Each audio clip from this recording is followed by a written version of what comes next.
Hello everybody and welcome back inside the State Champ Studios. Like always, alongside former Michigan State Spartan McKenzie Long, my name is Liles, and we are just 8 days away from finding out who our new state champions are going to be. I mean, how exciting. Yeah, it's awesome. You know, last week was just a good weekend of softball in all the districts, and so I'm excited to see what's going to happen these next 8 days.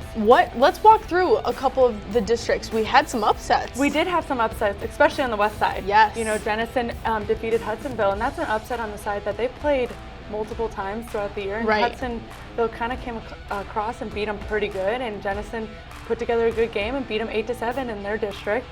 And also on the west side of the state, Edwardsburg defeated the defending state champions in Stevensville Lakeshore. And, you know, that's huge, beating the defending champs right out of districts. Yeah, exactly.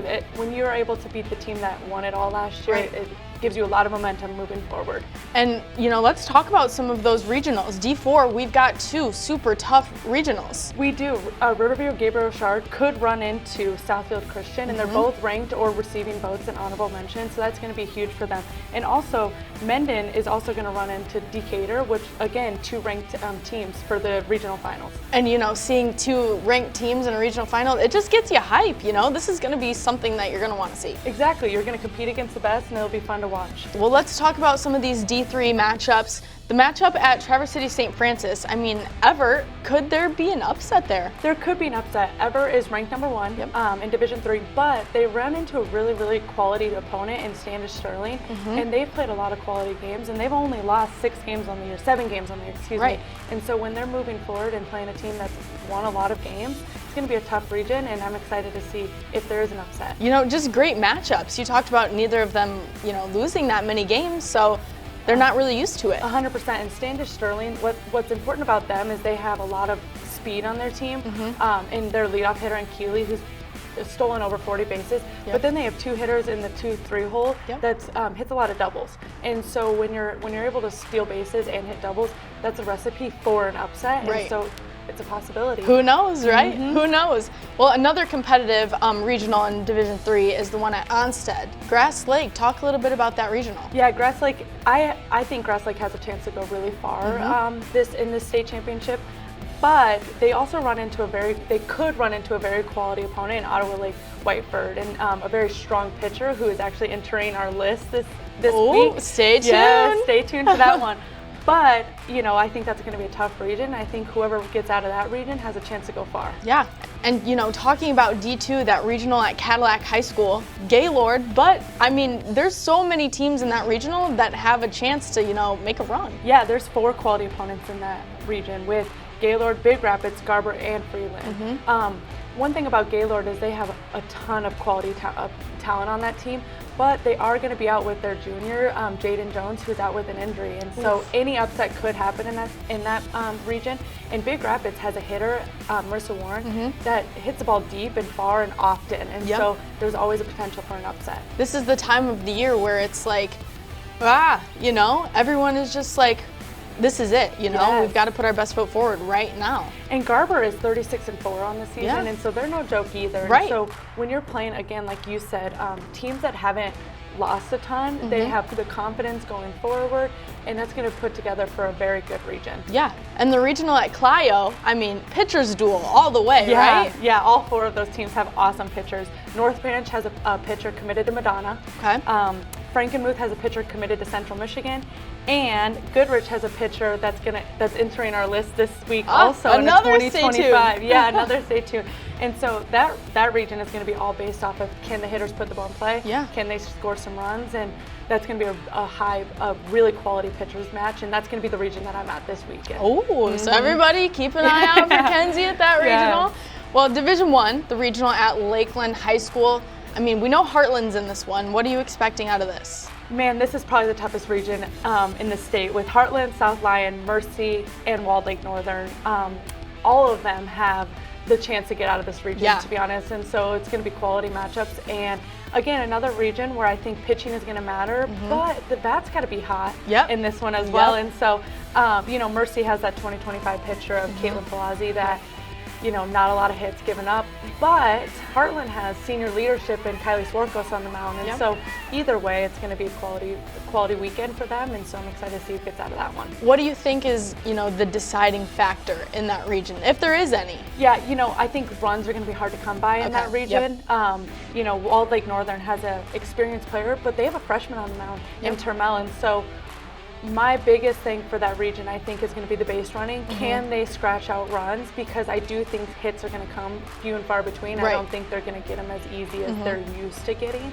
And so can the teams scratch out runs? And if they can, how often, right? And I think South Lyon is a team also, their experience, yes, they're out without Ava Bradshaw, but they had a good district, and they're able to scratch out runs. They got speed on their team, and so I think that's going to be a region where base running is going to matter because 1-2 runs is going to be the difference. It's all about the little things. You have to do the little things right as we get deeper into the tournament. Well, and that's a region that I think that sets up for a deep run in the tournament, and so whoever comes out of that region has a chance to go on and really make a run for the state championship, but can they do the little things right? And can they field? Can they, the pitchers are going to face even better hitters in a lineup 1 through 9. And that's something that I don't think most of the teams have seen, is they've seen 1 through 5, 1 through 6.